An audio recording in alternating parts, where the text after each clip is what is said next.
At the table now, Stephen Moore of the Heritage Foundation. He is visiting fellow at the Project for Economic Growth. Good morning. Hi, Paul. We are talking about the economy here, and we're also joined by Heidi Shierholz, who is with the Economic Policy Institute, a senior economist and director of policy. Good morning to you. Thank you for being here. I wanted to start with a New York Times headline that caught our attention over the weekend. It basically says this: as jobs grow and the Dow climbs, Trump takes credit. And they ask the question, should he? What do you think?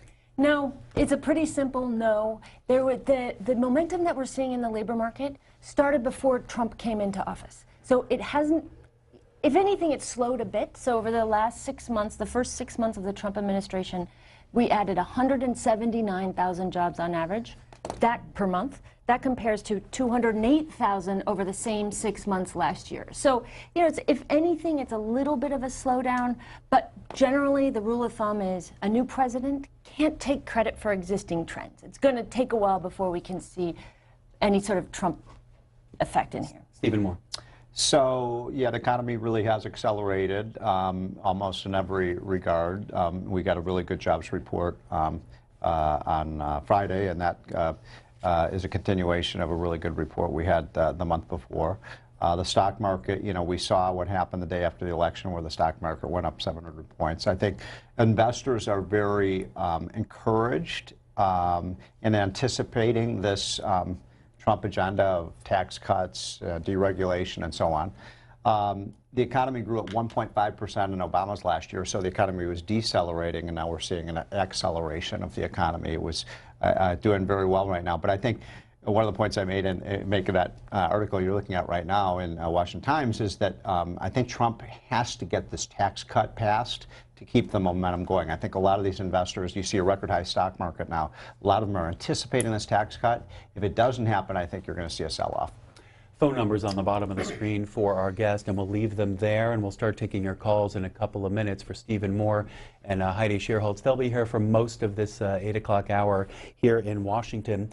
So let's continue the conversation then on taxes.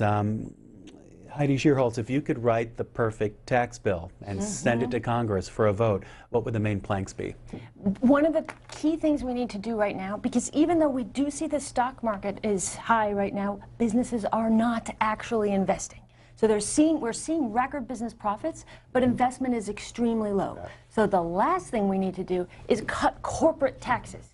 If we cut corporate taxes, that will give corporations better profits, but they're sitting on the profits that they have now. So instead, what we need to do is make sure that we can get money into the hands of people who will spend it. When you get money into the hands of regular people, most people in this country are sort of living paycheck to paycheck.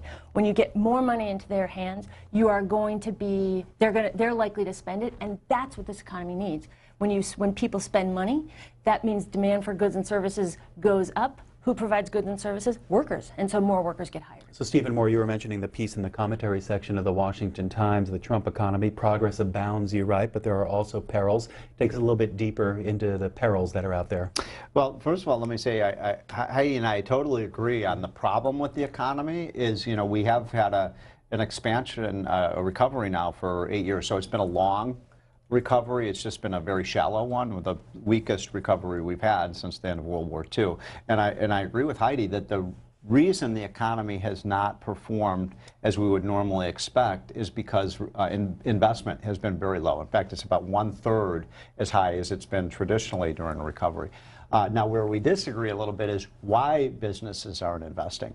I think, look, we raised taxes on investment during the Obama years. A big, big mistake. We had the increase in the income tax rates. We had, let's not forget, under Obamacare, one of the worst features of Obamacare was we raised what's called the investment tax on capital gains and dividends. And, you know, there's an old saying, Paul, when you tax something, you get less of it. And when you tax something less, you get more of it. So it's not a surprise that when we raised the tax on investment, went down.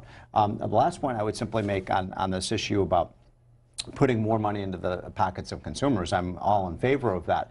But, you know, consumers can't spend if people don't have jobs.